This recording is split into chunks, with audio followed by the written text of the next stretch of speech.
Afternoon all, it's 3 p.m. Friday, last day of the week. Can't say I'm happy about that. It's been a real tough week. Really sideways movement, not much volatility. I found it tough. I have to hold my hands up and say that's the truth. Gold, however, has been good today. We had our key resistance level at 1798.1802, and if I remember correctly, yeah, by 1803 and a half we got to. So certainly an opportunity for shorts to jump into a position on at the resistance level if they felt that's what they wanted to do.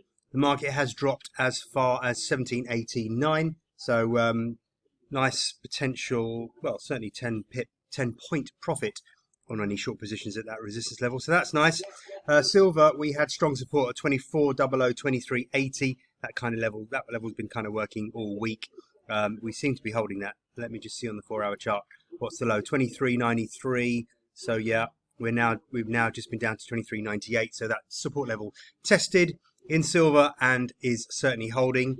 That would have been a nice spread, wouldn't it? Long silver at the support level and short gold at the resistance level. Right, we'll move on to Aussie dollar, which isn't doing an awful lot. I've struggled with this one this week, actually. The Aussie dollar, I had strong support down at 73.35, 73.25, but we didn't really get down that far. Aussie dollar's pushed higher now. I must admit, I can't make sense of this chart right now, so I'm going to leave that pair alone. There are quite a few Forex pairs that I really need to leave alone. Wait for a new trend to develop, wait for a pattern, wait for a signal, something. But at the moment, this week for me has just been a bit too wishy-washy. It does happen, not much we can do about that.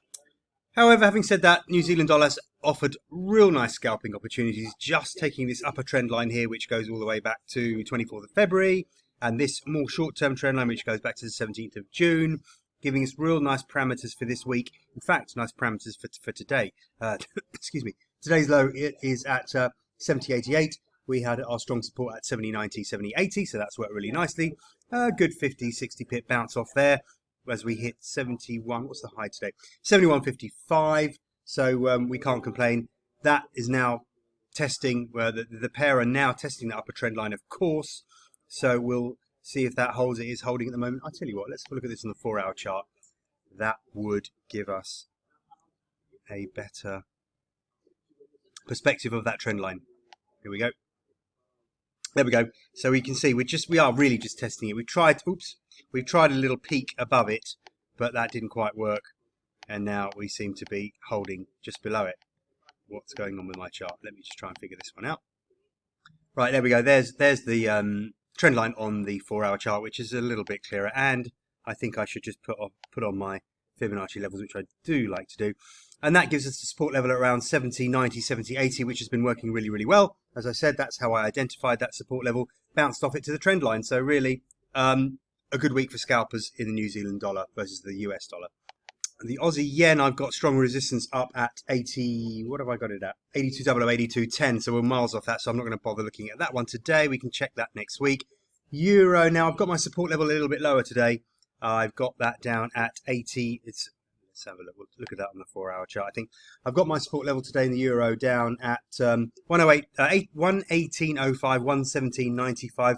That's just a little bit below the Fibonacci level you see on the 4-hour chart there.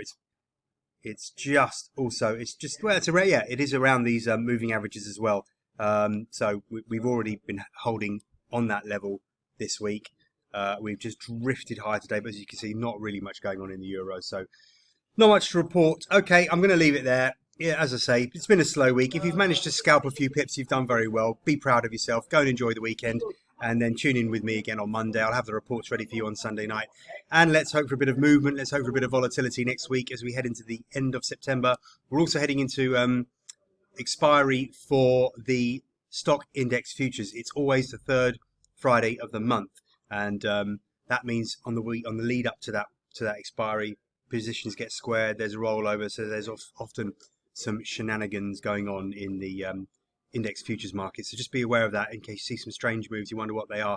It could just be people rolling over, squaring up, that kind of thing, exiting positions before the 3-month expiry. Right, have a great weekend, and please join me again on Monday. Thank you.